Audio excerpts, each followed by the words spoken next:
Out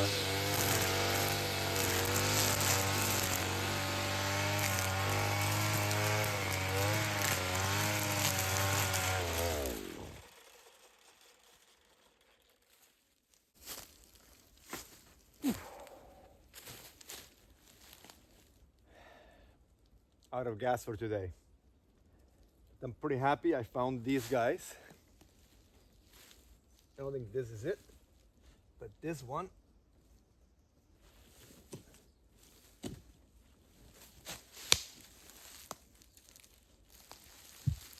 I think is the mark of the property line. They tend to be carved stones, so we can identify them, not just a random rock. So also another feature that tells me it's sort of this kind of looks like a ditch facing towards or running towards the river, the stream. I'm not sure if they were drainage ditches, possibly drainage ditches. This one. So when I found out about the place, the location of this property, it was the next door neighbor here who showed it to me. And he said one of the things is this ditch. This ditch is basically the property line. So on this side is my mom's, that side is his, who, by the way, is still related to my mom. His father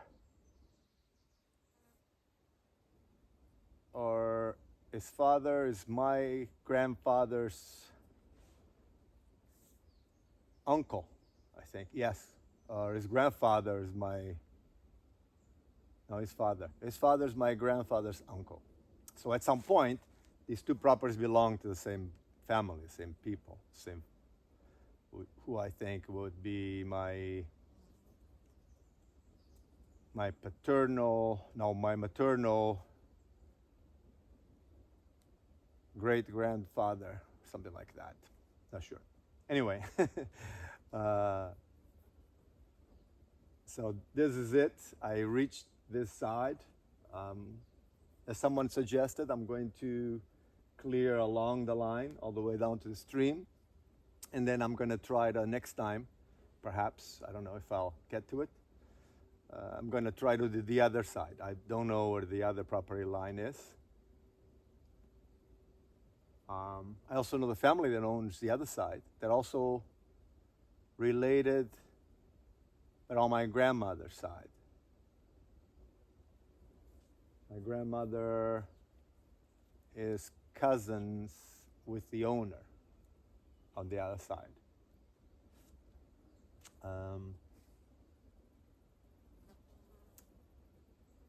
So yeah, I made some significant way today. I'll show you.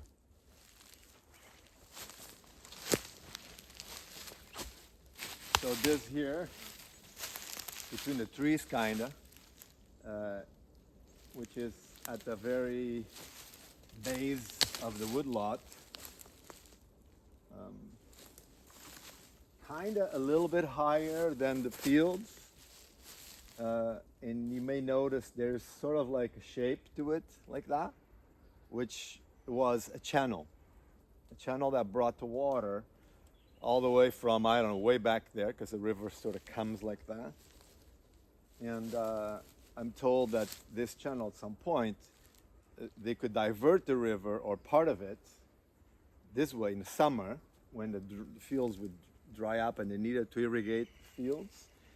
So every owner of this lots down here could water their field using this ditch that is still partially here. That big oak clearly grew right in the ditch. It hasn't been used for, probably around 50 years, probably less than 50 years. But yeah.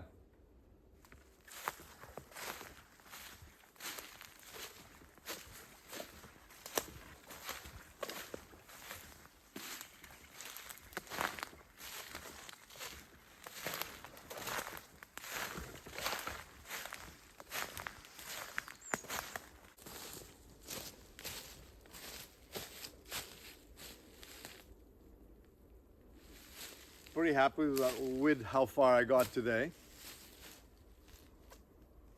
One tank of fuel in this thing, it's about an hour, hour and a half, give or take.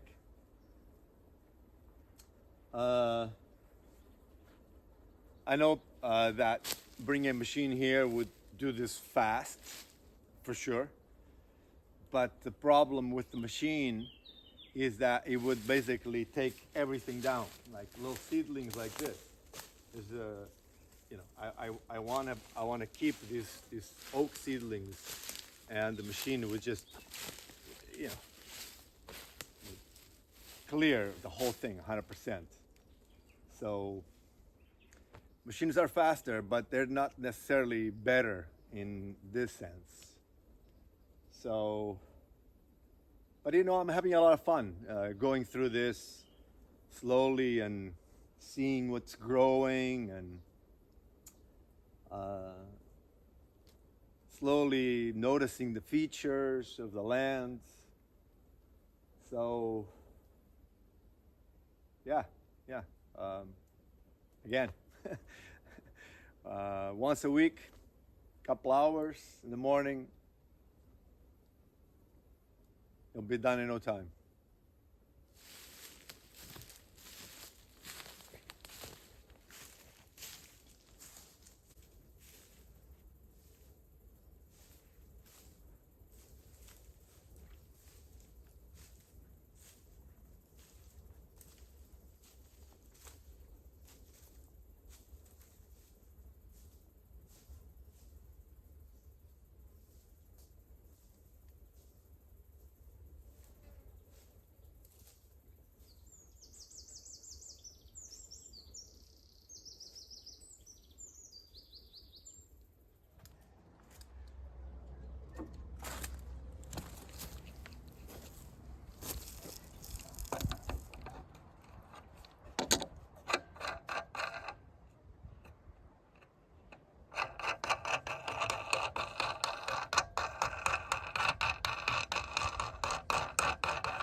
This hazelnut bush has been here since I was a little kid.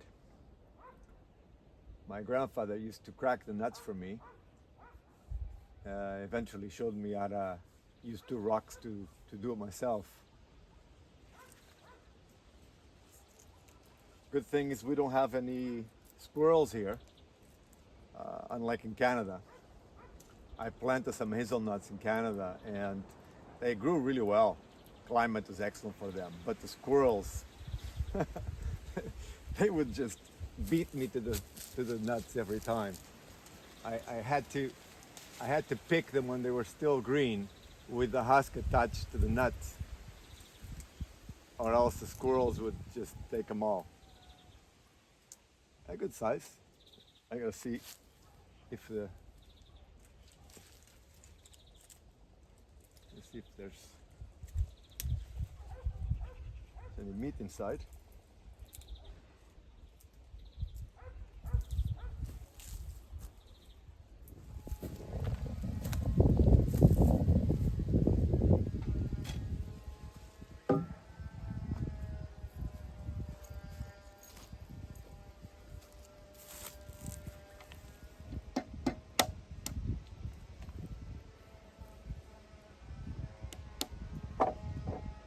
Ah, yes.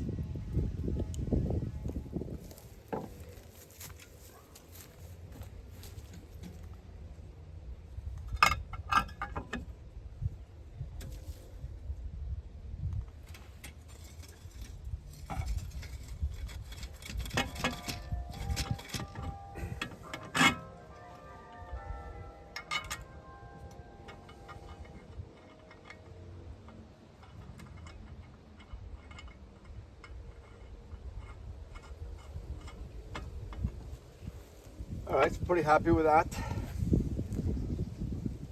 So I'm taking the time to hopefully finish putting the tent together while the guys are not here yet, but more of that later. In a way, I'm pretty happy that I didn't finish putting the tent together last season when I started building it, because of what I'm doing here now. In late fall, early winter, we had a storm with a lot of wind. And although I probably would have already the tent taken down for the winter, I probably would have left the tarp over it, over the pad and the deck, to protect the deck a little bit from all that rain in the winter. And you know, with that big windstorm made me think that if I had done that, there's a good chance that this thing would have moved. I don't know. I mean, it's heavy, but it's just sitting on these concrete blocks.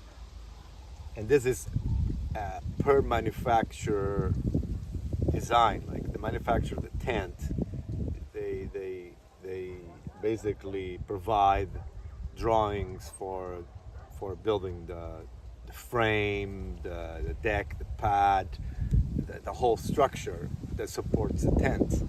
And the tarp that goes over this thing is probably over 40 square meters. So in a big storm like that, in a big windstorm like that, I don't know, but that would be a good chance that this thing would have moved. I don't know if it would have tumbled over, but I just don't want to take any chances. I want this thing to last. So I decided to anchor it down on all four corners. So I'm building some reinforced concrete piers, and then I'll bolt the corners down. I'm bolting the actual corners, not just with screws, but also with angle plates. So basically making the structure more rigid, but also anchoring it down to the ground. And you know, there's no way a windstorm will then move this out of here. The actual tent supporting frame, the timbers. It's a fairly triangulated, complex shape, so it would hold in a big windstorm with the tarp really fastened down. So I'm confident that that's gonna be fine. But with a big tarp like that, it's like a giant sail basically, and no matter how heavy this is. So anyway, so I'm putting this together now because I'm trying to also get my son to come in the fall to give me a hand for a little while. So I'll need a place to stay. And yeah, trying to do this while the guys are not here. They were supposed to be gone for 2 weeks, 3 weeks. Well, turned out to be really 2 months. They came back asking for more time, that the job that they had going or that they went to do didn't go as well. I mean, in all reality, I know that their performance is down significantly with the heat. I experienced it last year, and it's really hard to work out in the sun like they do. When it's 35 degrees C weather, right? So in a way, it's okay. They weren't here for those very hot days, few weeks that was very hot. And now they're supposed to come back at the end of the month for August onwards. I just couldn't say no. I also don't want to be that guy who's not accommodating. So, it's very hard to find people that do what these guys do, that work stone anymore. Houses are not built like that anymore. I'd say, 90 plus% of new homes are built in a very different way than even they were built just 40 years ago or 30 years ago. So yeah, construction workers today can't work stone. It's difficult to find people that have these skills anymore. Trying to get my son to learn these skills. We'll see. Hopefully he comes to join me for the fall a little bit. And so yeah, this is my prototype. I'm happy with it. Next week I'm gonna do the other 3 corners and then pour concrete into it, and then finish the structure and hang the tent, and we'll see. Still quite a bit of work to do, but it'll get done.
Hey, hey, hey, hey, hey. Be quiet now.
Bringing the fish in.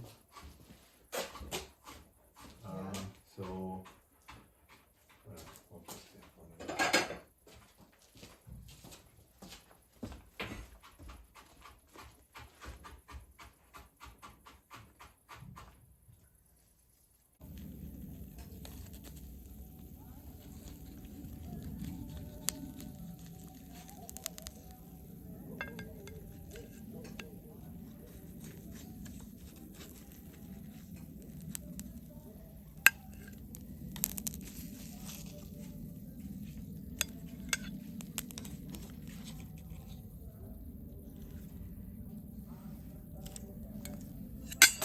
oops.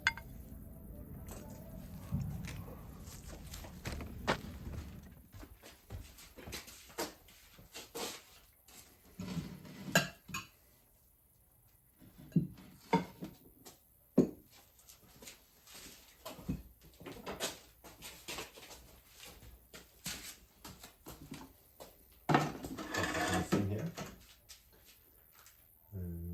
Just Lemon. okay, okay. They're under the beaches. Let me see if I find the lemon in here. Oof. Oh, I see one.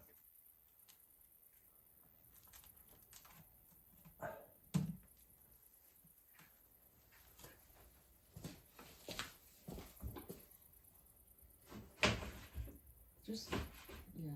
No, no. Yeah.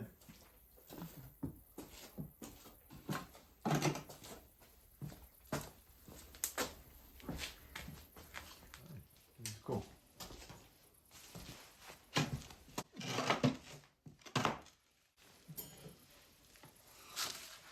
Let me get the spot out of the way. Thank